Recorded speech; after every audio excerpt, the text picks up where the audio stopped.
कोना कहानियों का। कोना कहानियों का में आज की कहानी है बुतखाना। इसकी लेखिका है नासिरा शर्मा, आवाज़ प्रज्ञा पांडे की। रमेश ने अंतिम बार अपने पैंट की क्रीज ठीक की और संभल कर बैठ गया।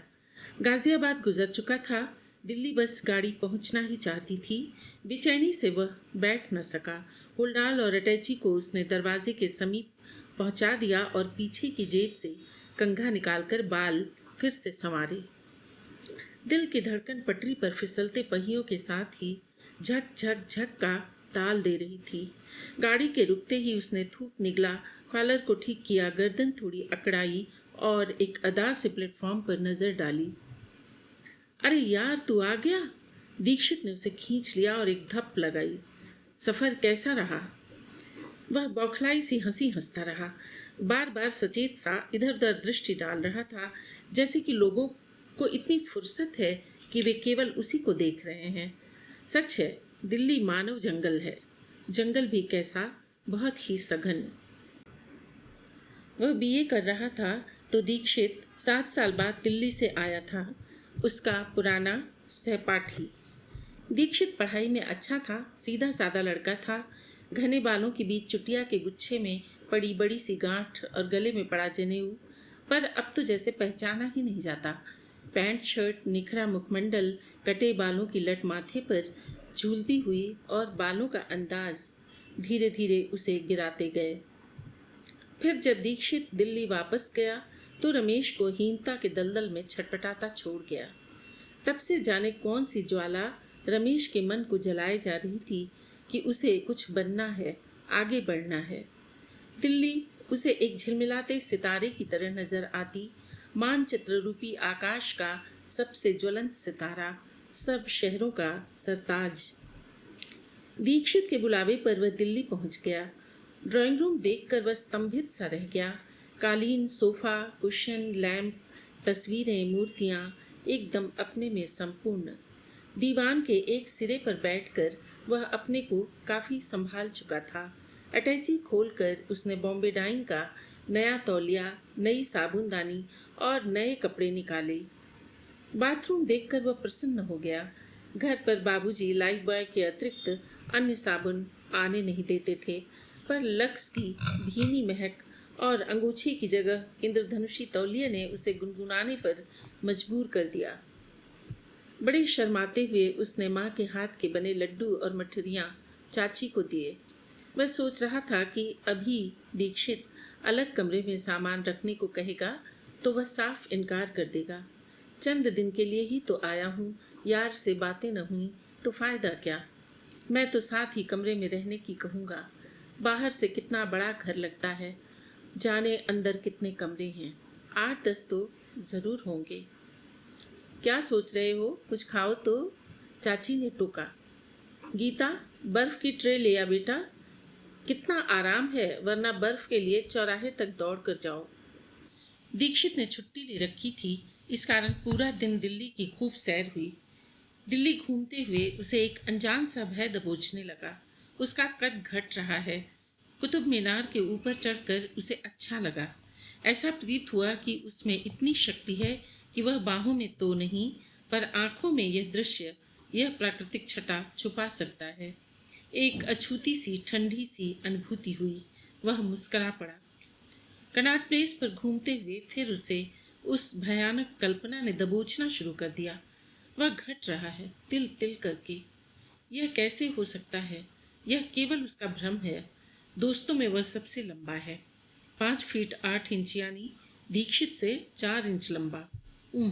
उसने गर्दन अकड़ाई। रात को जब वह घर लौटे तो कमरे में घुसते ही रमेश को झटका लगा। गलत घर में घुस आया है शायद। नहीं, पर चाची और गीता तो बैठी हैं। आओ बेटे आओ, तुम्हारा बिस्तर दीक्षित के पास ही लगा दिया है। ऊपर खिड़की है, ताज़ी हवा भी आएगी, चाची ने नूरानी तेल पैरों में मलते हुए कहा। ठीक है चाची, पुताई सफाई के समय ऐसा होता ही है। क्या मतलब, पुताई कैसी? दीक्षित के हाथ बुशर्ट के बटन खोलते हुए रुक गए। बाकी कमरों की पुताई लगी है ना? रमेश ने कहा। क्या? दीक्षित अवाक रह गया। फिर ठहाका मारकर हंस पड़ा। अरे उल्लू की दुम, बाकी कमरे हैं किसके पास? यही अपना किला समझो, जिसका एक कमरा समय के अनुसार बदलता रहता है। यार मुंह मत खोलो, सुनो। सूरज की पहली किरण के साथ यह कमरा अलसाया हुआ करवट बदलता है, फिर भरपूर अंगड़ाई लेकर ड्रेसिंग रूम बन जाता है, फिर डाइनिंग रूम और 9 बजते बजते ड्राइंग रूम। समझे? सूरज के उगते और मुंह छुपाते यह खेल फिर से शुरू हो जाता है। अरे सुन गीता, कॉफी बना। अभी नया नया बच्चू इलाहाबाद से आया है ना, फाख्ता उड़ती दिख रही है। अरे इस इकलौती बालकनी और कमरे के पूरे 2000 रुपए देने पड़ते हैं। समझे राजकुमार? अभी हम छोड़ दें तो फौरन ही 3000 रुपए पर उठ जाए। रात को जब वह लेटा तो उसके मन मस्तिष्क दोनों में जाले से बुन गए थे। सब कुछ धुंधला और उलझा हुआ दिख रहा था। प्रातः सब्जी के तीखे छौंक से वह छींकता हुआ जाग पड़ा। केवल 5 बजे थे, पर कमरे में एक तूफान मचा सा था, जैसे कि मकान की कुर्की आ गई है कि 2 मिनट में खाली करो। गीता बिस्तर लपेटकर दीवान के अंदर रख रही थी। चाचा जी ब्रश कर रहे थे। 7 बजे गीता को बस पकड़नी थी। चाची के हाथ आटा गूंथने में लगे थे। यदि चाचा को देर हो गई और 8 की बस छूट गई तो उन्हें क्यू में पीछे लग के दफ्तर तक डंडा पकड़े मौत और जिंदगी से झूलते हुए जाना पड़ेगा। चाचा जी को जीते जी इस नर्क की आग में जलना पसंद न था। मजे तो केवल दीक्षित के थे। 4 मील पर दफ्तर, सुबह शाम आराम से साइकिल पर आता जाता था। सुबह कब होती, धूप कब निकलती उसे पता न चलता। आकाश का एक छोटा सा टुकड़ा नजर आता। एक दिन गर्दन टेढ़ी करके उसने बड़े परिश्रम से आकाश की नीलाहट को देखा। देखना भी तो कितना कठिन है। चारों ओर तो एक सी ऊंची इमारतें हैं, वह भी इतनी सटी हुई कि रमेश को सदा लगता कि वह एक दूसरे के कान में फुसफुसा कर जाने कौन सी कहानी कहकर दुख बांटना चाहती हैं। आज उसे 15 दिन हो गए आए हुए। आरंभ में वह कितना प्रभावित था इस यंत्र चालित जीवन से, पर अब धीरे धीरे यही जीवन प्रभावहीन सा महिमा को धोता हुआ लगता है यदि पर्दा हटा नहीं कि संघर्ष का समुद्र ठाठे मारता हुआ नजर आ जाएगा। वह सिहर उठता। यदि पर्दा हटा नहीं कि संघर्ष का समुद्र ठाठे मारता हुआ नजर आ जाएगा। वह सिहर उठता है। सुबह की सटपटाहट से वह समझौता भी नहीं कर पाया कि मुंबई से दीक्षित के बहन बहनोई आ गए। सब मस्त कह बिखर रहे थे। किसी को बेचैनी, परेशानी, उलझन नहीं थी, पर उसे तो केवल सुई की टिक टिक की तरह यह प्रश्न चोटें मार रहा था, आखिर ये सोएंगे कहाँ? कमरा चादरों में बंटकर 2 हो गया था। बंटवारे के बाद सब गहरी नींद में डूब गए। वह पसीने से लथपथ एक करवट से दीवार की ओर मुख किए पड़ा रहा। उसे याद आया उसके घर की दीवारें प्लास्टर रहित कितनी घायल सी लगती हैं, पर उनमें कितनी विशालता है। यह बेदाग डिस्टेम्पर की हुई गुलाबी हंसती दीवारें कितनी तंग हैं। इनकी बाहों के कसाव में उसकी एक एक पसली चटक जाएगी। 3 दिन तक नाजुक चादर की दीवार के पीछे गहरी सांसें, चूड़ियों की आवाज, कपड़े की सरसराहट ने उसकी आंखों की नींद छीन ली। उसे आश्चर्य के साथ बेचैनी लगती। आखिर ये लोग सो कैसे लेते हैं और पर्दे के उस पार वाले कितने साहसी हैं। सुबह होते होते उसकी आंख लगती तो उसे स्वप्न दिखता कि वह किसी ट्रेन के पीछे भाग रहा है या भटक गया है या फिर किसी समुद्र में डूब रहा है और बचाव के लिए पुकार नहीं पा रहा है, या फिर दलदल में फंस छटपटा रहा है। दम घुटने से उसकी आंखें खुल जाती, गले में कांटे से चुभने लगते। अपने पेट पर से दीक्षित की भारी टांगें हटाकर गहरी सांस खींचता। उसे स्थानीय स्कूल में जगह मिल गई और भाग दौड़ करके एक बोसीदा सा गैराज भी रहने को मिल गया था। अलग रहने वाली बात उसने सबसे छुपाई थी, क्योंकि उसे मालूम था कि जिस दिन वह बात मुंह से निकालेगा चाचा चाची बुरा मानेंगे। दीक्षित क्रोध से उबल पड़ेगा, हो सकता है हाथ भी जड़ दे। गीता तो उसे जरूर ही हट कर रोकेगी, आखिर उसे नोट्स बनाने में मदद भी चाहिए ना। बड़ी हिम्मत करके उसने शाम को यह बात कह डाली। फिर माथे पर छलक आए पसीने को शीघ्रता से रुमाल से पोंछा। पर यह क्या? लगा सब कुछ हिल रहा है, डगमगा रहा है, शायद उसे चक्कर आ गया है। भाग्यवान हो बेटा, इतनी जल्दी दिल्ली में कौन सिर छुपाने की जगह पा लेता है। फिर खूबी राम का ढाबा भी 10 कदम पर है। 100-125 में पका पकाया खाना भी मिल जाएगा। रमेश भाई साहब, आते रहिएगा, वरना वह नोट्स। गीता की आंखों में विनती भरा अनुरोध था। यार रमेश, तू इतनी जल्दी सेटल हो जाएगा? मुझे विश्वास नहीं होता। खैर, बधाई हो। दीक्षित ने जोर का धप जांग पर लगाया। परसों रात को 6 बजे का शो देखकर लौटते हुए बस में बड़ी भीड़ थी। फिर भी इंसानों की एक बाढ़ उस नन्हे से द्वार से अंदर घुसने को तड़प उठी थी। एक बुढ़िया को चढ़ाने की प्रतीक्षा में वह रुका था, पर दीक्षित बस में जाने कब चढ़ गया। अभी बुढ़िया ने पावदान पर पैर रखा ही था कि बस झटके से चल पड़ी और जीवन भर कठिनाइयों से लड़ती असमर्थता की बेड़ियों को खड़खड़ाता जख्मी पैरों से आगे बढ़ गया। लो श्रवण कुमार, चल दिए। इस ताने से वह बिखर गया। जितनी तेज हो सकता था वह चलने लगा। जाने किन अनजाने से रास्तों पर निकल गया। खून की गर्मी जब कम हुई तो अपने आप ही रफ्तार सुस्त पड़ी। दर्द से पिंडलियां ऐंठ रही थीं। वह सड़क के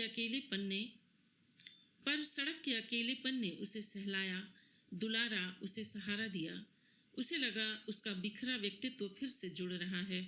आत्मबल उसके खोखले पड़े शरीर में बूंद बूंद कर जमा हो रहा है। सोने से पहले उसने बाबूजी का पत्र दोबारा पढ़ा। कम्मो दिल्ली आकर पढ़ना चाहती है। उसने आवेश में आकर पत्र की चिंदी चिंदी कर डाली। उसे मुट्ठी में भींचे रहा, फिर जाने क्यों खिड़की के बाहर उन्हें उन्मुक्त हवा में छोड़ दिया। दिल्ली, दिल्ली छेनी हथौड़ी की चोट के साथ दिमाग में गहरी धंस गई। आखिर दिल्ली में है क्या? हर कोई दिल्ली बंबई जाना चाहता है। दिल्ली, दिल्ली छेनी हथौड़े की चोट के साथ दिमाग में गहरी धंस गई। आखिर दिल्ली में है क्या? हर कोई दिल्ली बंबई जाना चाहता है। कल दीक्षित ऑफिस आ गया। भाई रमेश, शाम को बोतलें खुल रही हैं। किस खुशी में? अपना गुरु मोहन है ना, सुपरिंटेंडेंट हो गया है। कैसे? कब? कैसे क्या? यार, यह है जादुई डंडा। उसने प्याली पर चमचा बजाया। जीवट का आदमी है। 2 साल कस के चमचागिरी की और अब क्रीम स्वयं पैरों पर बह रही है। अच्छा, चलता हूँ, आना अवश्य। रमेश को उसका हंसता चेहरा बड़ा अपरिचित सा लगा। कहीं अनजानी सी हूक, गुमनाम सा दुख, अजनबी से द्वेष की भावना ने उसके हृदय को थपथपाया। इस थपथपाहट के हल्केपन के बावजूद पके फोड़े की तरह उसका मन तड़पन से भर उठा। आखिर हर ओर भाग दौड़, नोच खसोट किस लिए? किस उद्देश्य के लिए? आखिर इसका अंत कहाँ होगा? उसे अपने इतिहास के अध्यापक याद आए। बेटे, कहाँ पराए शहर में नौकरी करोगे? इतना अच्छा परीक्षा फल है, यहीं अपने स्कूल में रहो। यह सुनकर वह झुंझला गया था। कोरी भावनाएं। या हमारे बुजुर्ग भी सदा रिश्तों को महत्व देते हैं, संवेदनाओं के गुलाम हैं। मुझे कुछ बनना है, मैं क्यों इस सड़े खूंटे से बंधा रहूं? फिर वह किसी बिगड़ैल अविचल बैल की तरह खूंटे से बलपूर्वक रस्सा तुड़ाकर दिल्ली भाग आया था। हफ्तों बाद दीक्षित दिखा भी तो किसी लड़की के साथ। शाम को वह शिकवे भरे लहजे में बोला, मैं चाय तो पीऊंगा नहीं, मैं बहुत नाराज हूँ। भाभी यूं पसंद कर ली और बताया भी नहीं। तुम रहोगे वहीं जहाँ से चले हो। वह तुम्हें मेरी पत्नी जैसी दिखती है। अरे यार, वह मोहन की बहन है, उसे सिफारिश चाहिए। और मुझे? रमेश अवाक सा रह गया। उसका मन किया वह लौट जाए, पर क्यों लौट जाए? क्या वह संघर्ष से हार गया? हारना कैसा और जीतना कैसा? रास्ते में उसे 2 कुत्ते लड़ते मिले, एक हड्डी के लिए लड़ रहे थे। अरे, यह हड्डी तो उस काले कुत्ते की टांग है जो सुबह तेज कार के नीचे आकर कुचल गया था। कुछ रुका, थमा नहीं था। सब पूर्ववत सा चलता रहा था। इंसान के मरने पर तो कोई रुकता थमता नहीं। फिर यह तो जानवर, वह भी कुत्ता।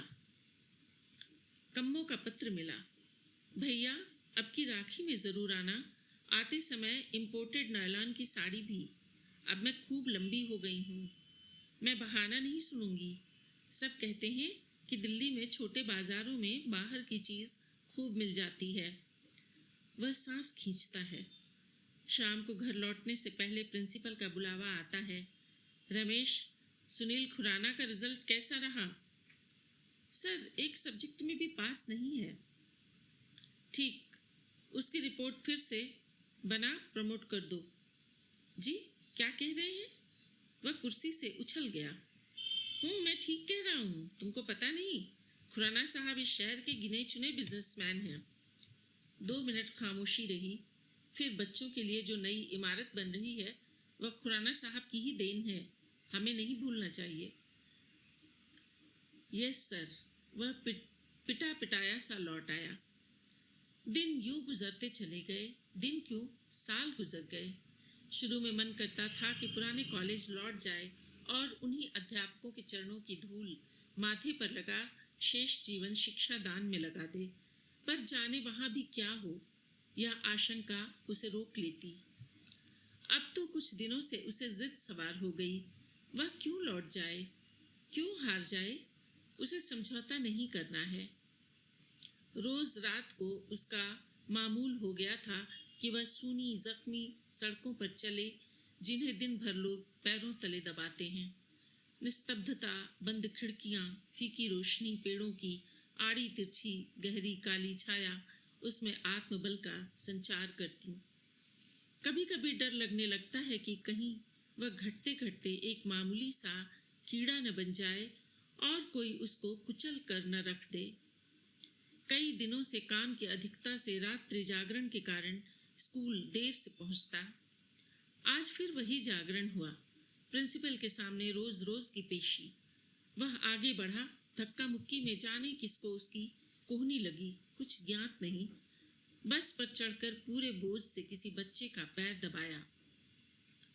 इलाहाबाद स्वयं तो जा न सका, पर अपनी इच्छा के विरुद्ध केवल बहन का मन रखने के लिए उसने इम्पोर्टेड